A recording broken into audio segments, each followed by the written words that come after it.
taking a little break for the book widget thing in order to talk to you about this new fad that people are doing with the Bitmojis.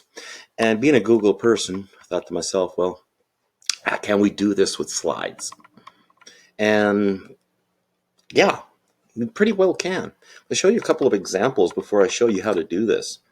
This is one that I put into my classroom for my class today. A view only, so they don't see any of the back slides. And let's just click View and Present. So when my Google Classroom, there's a link to this. And as you can see, it looks like a television set. I've got the today's lesson up right here. I've got myself there on the television screen. And I have this little thing here that says, for the remote. So if I click on the remote, boom, it goes straight to the IXL website.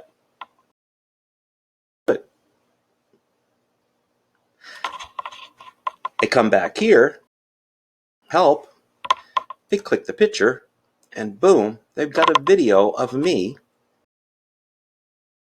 to work. Now, younger kids especially, but for the older kids, having that sort of detail may actually bring some of them in. And the other one is this one right here for reading. And I'm going to put it as the view so that it opens up as this interactive slide. Again, and click the book right here. It brings me, and up in the corner we have the book that they're going to be reading, brings me straight to the Epic website for them to go in. Plus, now I'm going to quickly make one just to give you an idea of what I am talking about. And first thing I'm going to do is I'm going to go File, New, and I'm going to create a slide. Once I create that slide, I have to give myself a background. You can use it as a picture, but I find using it as a background is a little easier to do.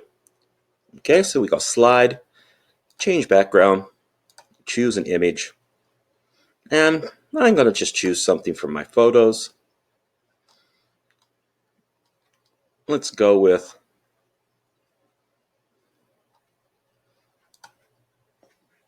my Jeep. So now we have this thing right here. First thing I would do was get rid of these text boxes for a moment. Then you're going to be looking for something to add to it in order to try to make this interactive. Either A, you're going to go onto here on Google, okay, type in something that you want, whether it's a bird, anything like that, copyright friendly, so labeled for reuse. So let's just take this little birdie right here and we'll just download it. I could have tried copy. Either one's perfectly okay. Now, I'm going to take that bird and I'm just going to place the bird right here. And now I have the bird on there. Now, if I had time, I would probably edit out that background. I click on this, and imagine now, for that bird, I wanted some information about it. So I wanted some information about the Korean lucky bird. Site, I copy this with a Control-C or right-click copy. Now I'm going to come back to my Google slide, and while I'm on this, you're going to be able to see me add a link, which is right here, to this picture. Now this link now makes this picture become sort of a hot link, okay? And with the specialized crop image, you can change the shape of what you're cropping out. But I can give it sort of a frame so that it crops out that picture.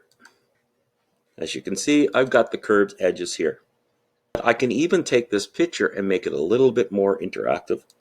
I can go in and I can use my Nimbus to cut out a section of this, save it, click Save, and then just drag this picture back in, throw a link, whatever I want that link to be, Slave Lake Parks, and go into Maps,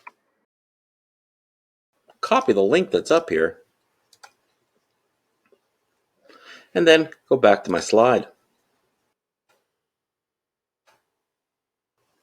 So now it looks like just a regular slide. I could have pictures up here. I could have all of these things.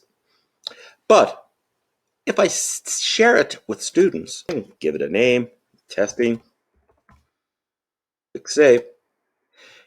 If I decide to share it with anyone and get a link, what I want to do is I only want them to be able to see it. Okay, so getting here, we want to have it to anyone with the link, and we want them only to be viewers. That's the only thing we want. And then click done. Now this link allows them to see it only in a presentation mode. So when I test it out to see, this is see.